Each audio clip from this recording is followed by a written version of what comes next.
The moment he turned off the TV and said, "Get out, old woman," I knew my life inside that house was over.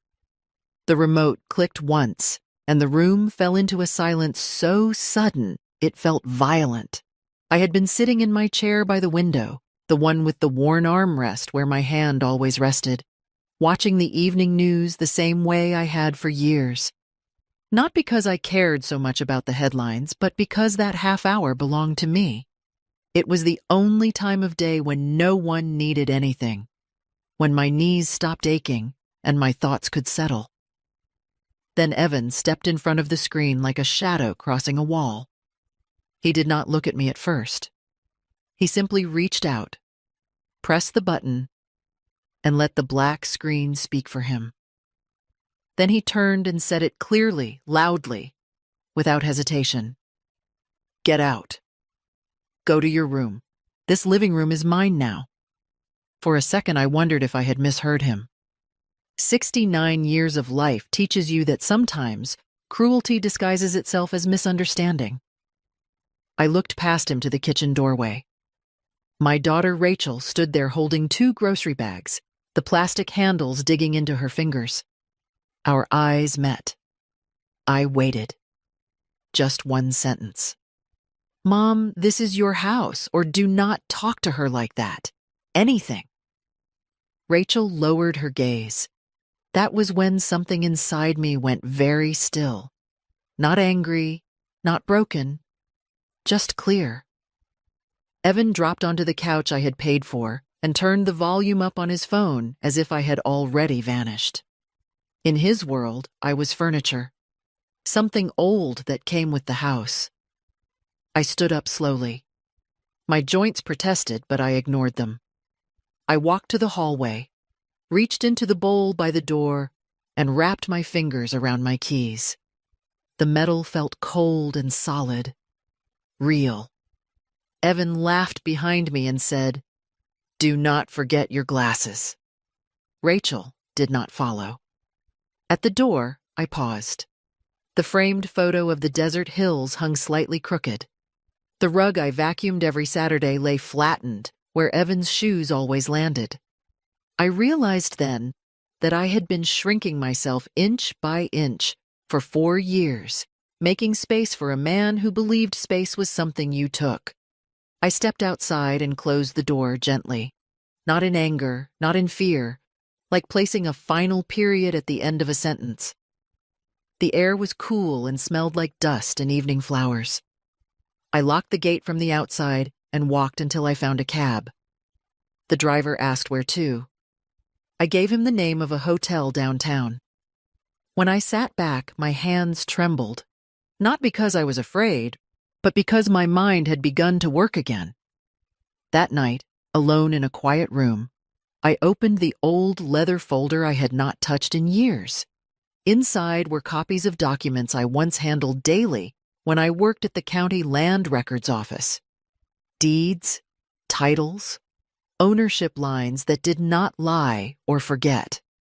At the top of one page was my name, Margaret Cole, sole owner. I smiled for the first time that evening. Evan had taken the remote, but he had never owned the house, and tomorrow he was going to learn the difference. I did not sleep much that night, but it was not the restless kind of sleeplessness that comes from fear. It was the alert stillness of a mind that had finally been given room to move again. The hotel room was quiet, in a way my house had not been for years. No doors slamming, no television blaring from another room. No man pacing the floor like a caged animal. Just the soft hum of the air conditioner and the muted glow of streetlights leaking through the curtains. I sat at the small desk by the window and spread the contents of the leather folder in front of me as if I were back at work years ago, before retirement softened my days and dulled my vigilance. I had spent 32 years at the county land records office. I had watched families tear themselves apart over property lines, wills, and forgotten signatures.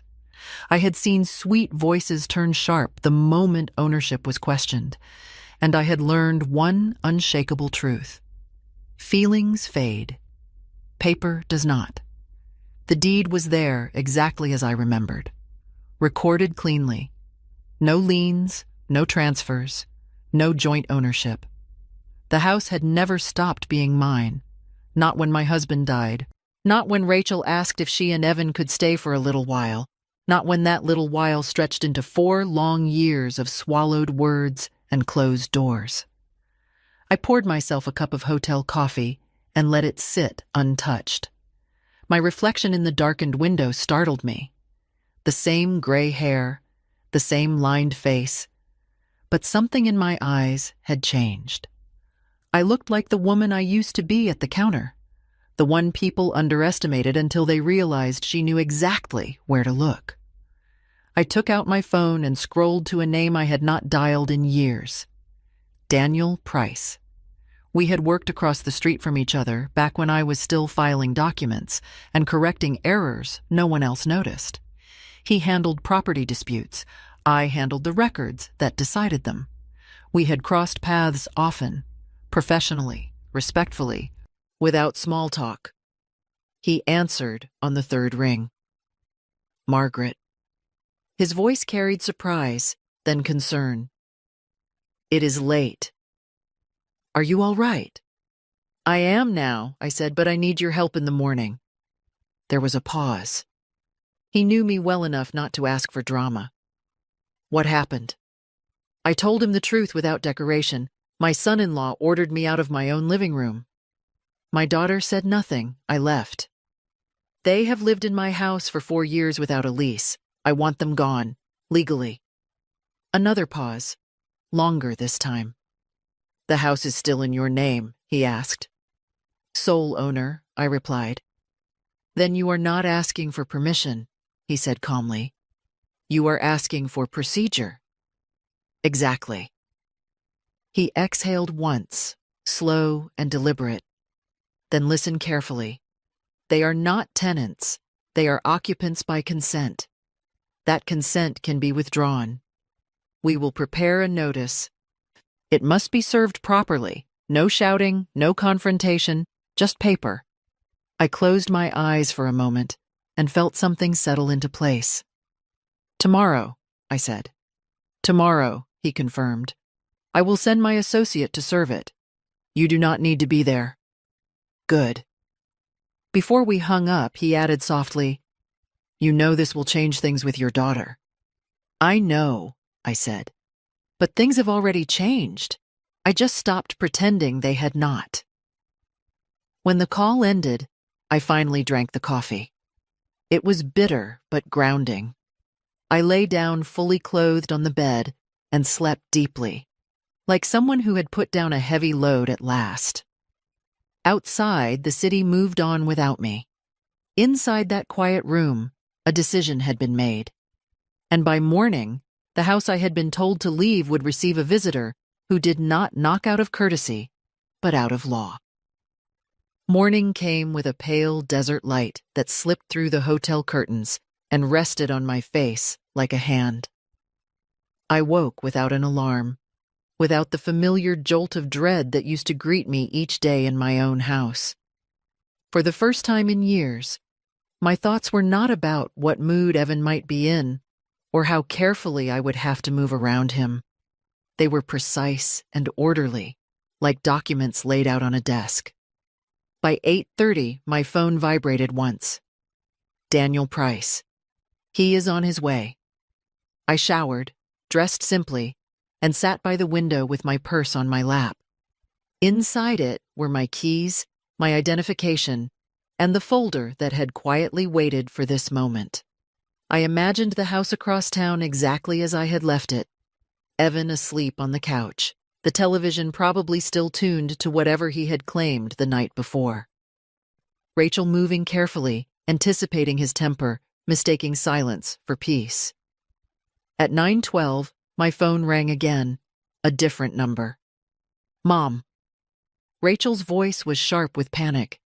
There is a man at the door. He says he is here on legal business. I did not rush to answer. I let the phone ring once more, then twice, and only then did I speak. "Is Evan awake?" "He is yelling," she whispered. "He thinks it is about the internet bill or something." "Mom, what is happening?" I looked out at the street below, at people walking to work, unaware that a quiet earthquake was passing through my family room. "Listen carefully, Rachel," I said. "Take the papers. Read them, and tell Evan to lower his voice. I am not available for shouting today." There was a muffled explosion of sound on her end, Evan's voice crashing through the phone, demanding to know where I was, what this was, how dare I embarrass him in front of a stranger. Then silence, broken only by the faint rustle of paper. "Mom," she said finally, her voice unsteady, "it says notice of termination of occupancy. 30 days. "Yes," I replied. "That is correct. You cannot do this. This is our home. It is the house I allowed you to stay in," I said calmly. "That permission has ended." I could hear Evan in the background, swearing, pacing, grabbing at words he did not understand. Rachel began to cry, but I did not soften my voice. "This man is only delivering paper," I continued. "He is not your enemy. The law is not attacking you. It is clarifying something that should never have been confused." The call ended abruptly. I imagined the associate, neat and composed, stepping back through the gate while chaos filled the space he left behind. I imagined Evan's face as the word occupant settled into his understanding. Not owner, not provider, occupant. I went downstairs and ordered breakfast in the hotel cafe. Oatmeal, coffee, water. Simple things. Halfway through my meal, my phone buzzed again. Transaction declined, card suspended. I smiled faintly. After the notice came reality. "Mom," another message followed. "The internet just went out. Evan is furious. What are you doing?" I finished my coffee before replying. "I am reclaiming my life." I set the phone face down and let the city noise wash over me. Somewhere across town, a man who had mistaken volume for authority was learning how thin his ground really was. And somewhere inside myself, a door that had been closed for years had finally opened. This was only the beginning. The first real crack appeared at a grocery store 20 minutes from my hotel. I did not see it happen, but I felt it through my phone. Rachel's name flashed again, followed by a stream of messages so fast they blurred together. "The card is not working. The cashier is staring. People are watching. Evan says fix it now. Mom, please." I let the phone sit beside me on the table while I finished my oatmeal. I wiped my mouth, folded the napkin carefully, and only then picked it up. "It is not broken," I typed. "It is closed." The reply came immediately, furious and unfiltered. "You cannot do this. That card is for groceries, for necessities." "For 4 years," I answered silently. "For 4 years, you lived without rent, utilities, or contribution. This is not an emergency. This is a correction." A minute later, Evan's number appeared on the screen. I answered this time, not because I owed him anything, but because clarity works best when delivered early. "What the hell did you do?" he shouted. "Do you have any idea how humiliating this is?" "Humiliation is being ordered out of your own living room," I said evenly. "What you are feeling now is inconvenience." He laughed sharply, the sound brittle. "You are trying to control us with money." "No," I replied. "I stopped confusing help with obligation." He began to talk fast then, words tumbling over each other, explaining how things were temporary, how the market had shifted, how his investments were about to turn around. He said the same phrases he had used for years whenever I asked gentle questions. "Just a little longer. Almost there. Trust me." This time, I did not interrupt. When he finished, breathing hard, I asked one question. Where is the money, Evan? There was a pause, a real one. You would not understand. Try me. Rachel's voice slipped into the call, thin and shaken.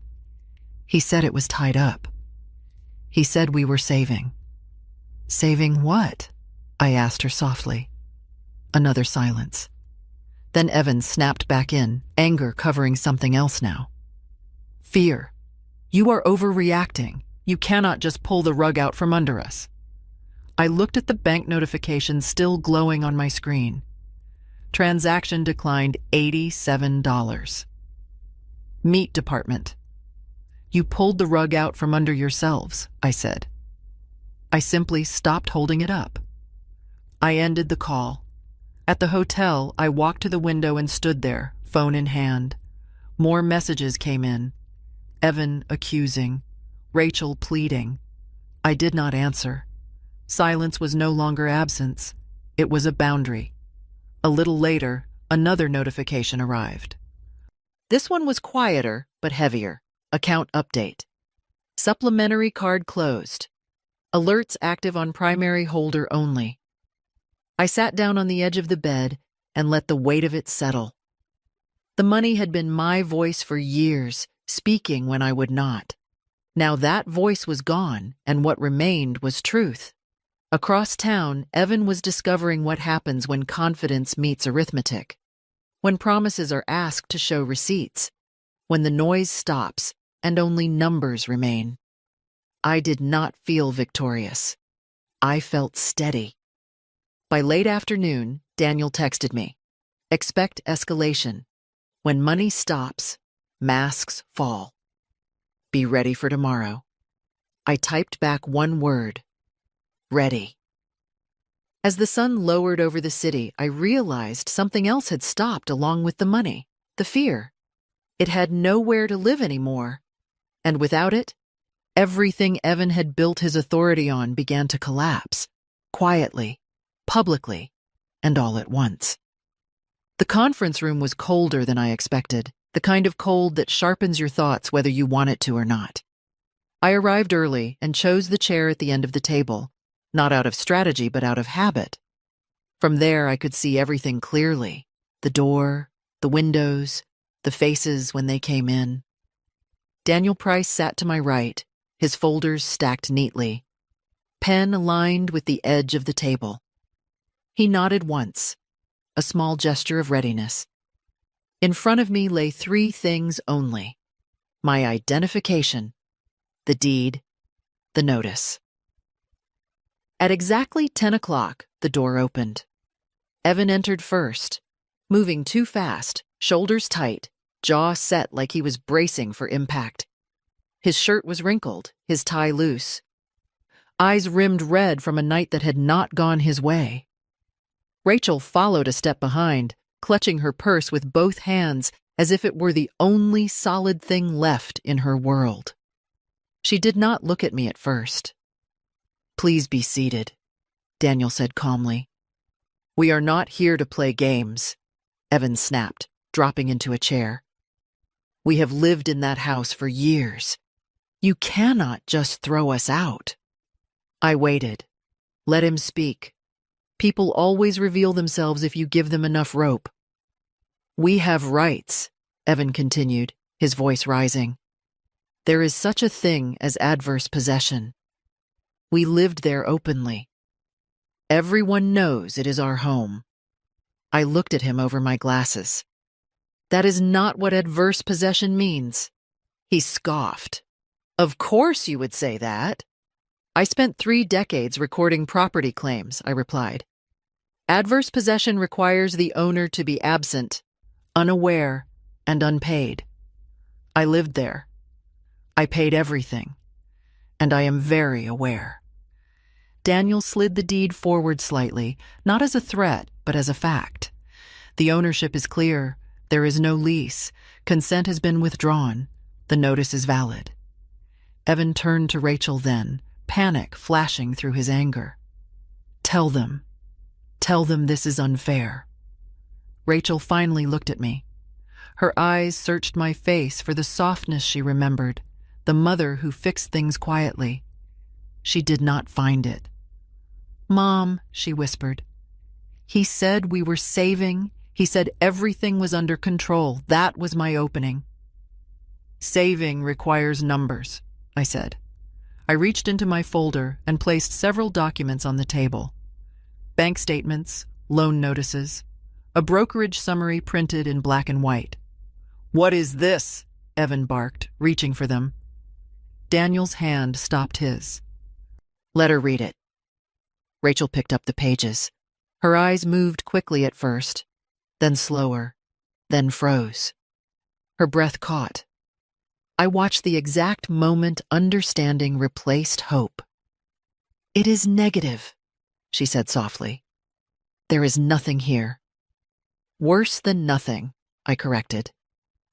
"Debt. Margin calls, losses rolled over again and again." Evan leaned back, color draining from his face. "It was temporary," he said weakly. "The market would have turned." "So you needed my house to buy time," I said, "and my silence to keep your story alive." He slammed his hand on the table. "I am your son-in-law. Family helps family. Family does not silence its elders," I replied. "Family does not fund lies." I stood then, slowly, deliberately. The room followed me into stillness. "Here are the terms. 30 days. No extensions. Utilities and accounts in my name remain closed. Any attempt to intimidate or harass me will be documented and addressed legally. When I collect my belongings, I expect no confrontation." Rachel's shoulders shook. Evan said nothing. "And one more thing," I added, turning to my daughter. "What you do next is your choice. You can stay tied to a man who spent 4 years spending your future, or you can step away and build your own. I will not finance either decision." Daniel closed his folder. "This meeting is concluded." As I walked past Evan, I paused just long enough to say quietly, "You confused my patience with permission. That mistake will cost you." The door closed behind me with a soft, final click. For the first time, the law had spoken louder than his voice. The fallout did not take long. By the time I reached the hotel, my phone was already vibrating again, not with anger this time, but with something thinner and more fragile. Fear travels faster when there is nowhere left to hide it. Daniel called first. His voice was measured, professional. Evan contacted his employer during the meeting. He was emotional, accusatory. He copied people he should not have. There will be consequences. I closed my eyes briefly. Evan had always believed volume could substitute for leverage. In the wrong room, it had cost him more than he realized. That evening, as the light outside softened and the city cooled, my phone rang with Rachel's name. I answered. "I did not get in the car," she said immediately. Her voice was flat, exhausted. "He was shouting in the parking lot, telling me I owed him loyalty. I just walked away." "Good," I said quietly. "Where are you now?" "I am sitting on a bench. I do not know where to go." "You know how to work," I said. "You know how to breathe. Start there." She was silent for a moment, then asked the question I had been waiting for. "If I leave him, will you still be my mother?" I felt the weight of it in my chest, not as pain, but as gravity. "I will always be your mother," I said, "but I will never again be your shelter from consequences that are not mine." She exhaled, a long, shaky breath. "He says you destroyed our family." "No, Rachel. I stopped paying for the lie. That is not destruction. That is truth." That night, she slept on a friend's couch. The next morning, she signed a short-term lease on a small studio apartment near her job. It had thin walls and a window that faced a brick alley, but it was hers. She opened her own bank account. She canceled the shared credit line. She did not tell Evan where she lived. A week later, she called me again. Her voice sounded different, clearer. I met with a lawyer, she said. I am filing for divorce. I said nothing for a moment, letting the words settle between us. Then I said, I am proud of you. She laughed softly, a sound edged with disbelief. I keep thinking if you had turned the internet back on, if you had fixed the card, I would have gone back. I would have apologized. I would still be there. I know, I said. That is why I did not. We talked for a long time that night. Not about Evan, but about her work, her fears, the strange relief of paying her own rent, about learning the cost of groceries when no one is rescuing you. When we hung up, I sat on the edge of the bed and understood something with absolute certainty. My daughter had not needed saving. She had needed a door. And by closing one, I had finally shown her how to open another. Outside, the city lights flickered on one by one. Somewhere, Evan was still shouting into empty rooms. Somewhere else, Rachel was learning how quiet freedom could be. And for the first time since he told me to get out, the house no longer felt like the center of the story. The people were. Day 30 arrived without ceremony. I did not wake up with dread or anticipation. I woke the way I used to before Evan moved in, calm, clear-headed, unhurried. I made coffee in the hotel room, stood by the window, and watched the city stretch itself awake.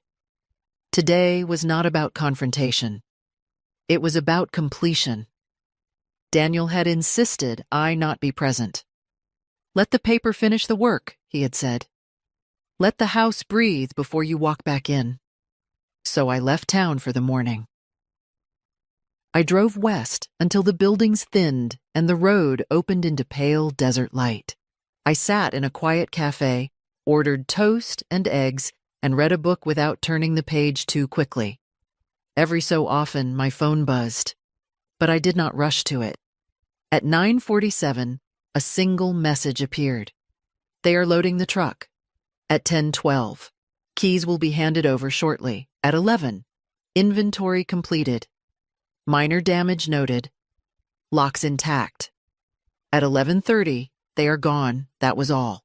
No shouting, no dramatic calls, no final accusations. Just a truck pulling away from a house that had carried weight it was never meant to bear. I returned in the afternoon. The gate opened easily. The key turned without resistance, as if the house recognized my hand. Inside, the air was stale, heavy with the residue of voices that had filled it too loudly for too long. The living room looked larger without the couch Evan had claimed like a throne. Pale rectangles marked where pictures had hung. Small holes scarred the wall where screens and brackets had been mounted. I opened every window. The breeze moved through the rooms like a cleansing breath, lifting the curtains, stirring dust that had settled into corners unnoticed. I rolled up my sleeves, filled a bucket with warm water and cleaner, and began at the floor. There is something deeply honest about scrubbing a space back to yourself. No speeches, no witnesses, just steady work. I washed the baseboards. I wiped the shelves. I carried out bags of things no one would miss. Old magazines, broken cords, half-empty bottles of whatever Evan had decided he needed. When the painter arrived the next morning, I chose the color without hesitation. Peach, I said. Warm. Quiet. By evening, the family room glowed softly, no longer a battleground, but a place meant to be lived in. I set my chair back by the window. I placed the small table beside it. I made tea and let the kettle sing without fear of complaint. The house did not feel victorious. It felt returned. Later that night, a knock came at the door. Polite, measured. I knew who it was. Rachel stood on the porch, hands folded, eyes cautious, but steady. She did not step forward until I nodded. "May I come in?" she asked. "As a guest?" "Yes," I said. "Come in." She looked around slowly, taking in the peach walls, the quiet, the absence of tension she had mistaken for normal. She exhaled as if she had been holding her breath for years. "It feels different," she said. "It is different," I replied. We sat at the table with 2 mugs between us. No accusations, no apologies, just presence. The house was no longer something to be fought over. It was finally home again. The quiet that followed surprised me, not the empty kind, not the aching kind, but the steady quiet of a place that no longer had to brace itself.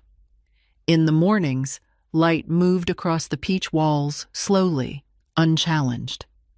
I brewed coffee without checking my phone. I watched the news with the volume exactly where I liked it. No footsteps hurried down the hall. No one reached for a remote that was not theirs. A week later, I hosted my first Wednesday afternoon tea. It was not planned as anything important, just an open invitation to a few women from the neighborhood, friends of friends, mostly widows or retirees who had lived long enough to know something felt wrong, but not always why. They arrived with folded worries and cautious smiles. We sat at the dining table with cups of tea and plates of pie cooling between us. The questions came softly at first. "My son wants me to add his name to the deed. My daughter says it is easier if she manages my accounts. They say it is temporary." I listened more than I spoke. Then I took out a folder and laid it on the table. "Ownership is not love," I said. "Love does not require signatures. If you want to leave something behind, you write a will. While you are alive, the house stays yours. Your money stays yours. Your voice stays yours." They leaned in. Pens came out. Shoulders straightened. Rachel came later that evening, knocking lightly, waiting to be invited. She no longer had keys. She no longer needed them. She told me about her apartment, small and imperfect, but paid for with her own hands. About learning to budget. About how strange it felt not to be rescued and how strong it made her feel. She did not ask to stay. She did not ask for help. She asked for tea. That was how I knew she would be all right. When she left, I stood in the family room alone and picked up the remote. It was just plastic and buttons. Nothing powerful about it at all. I turned the volume up one small click, then stopped. Enough. That word had changed for me. It no longer meant endurance. It meant clarity. Here is what I learned, and what I want anyone listening to understand. Love without boundaries becomes exploitation. Silence in the face of disrespect is not peace. It is permission. And saying no at the right moment does not destroy families. It reveals them. Ownership is not just about deeds and keys. It is about the right to choose who sits at your table, how loud the room is, and whether you are seen in your own home. That night, I turned off the television, not because someone told me to, but because I was ready. The house breathed quietly around me. For the first time in years, I was not staying somewhere. I was home. I want to end this story with the lesson I learned the hard way. Love does not mean disappearing inside your own life. Family does not mean enduring disrespect in silence. And helping someone should never cost you your dignity, your safety, or your voice. For years, I thought being patient made me kind. I thought staying quiet kept the peace. But silence did not protect me. It trained others to treat me as invisible. The moment I said no, everything became clear.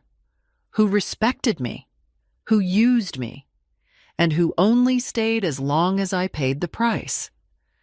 Boundaries are not cruelty, they are clarity.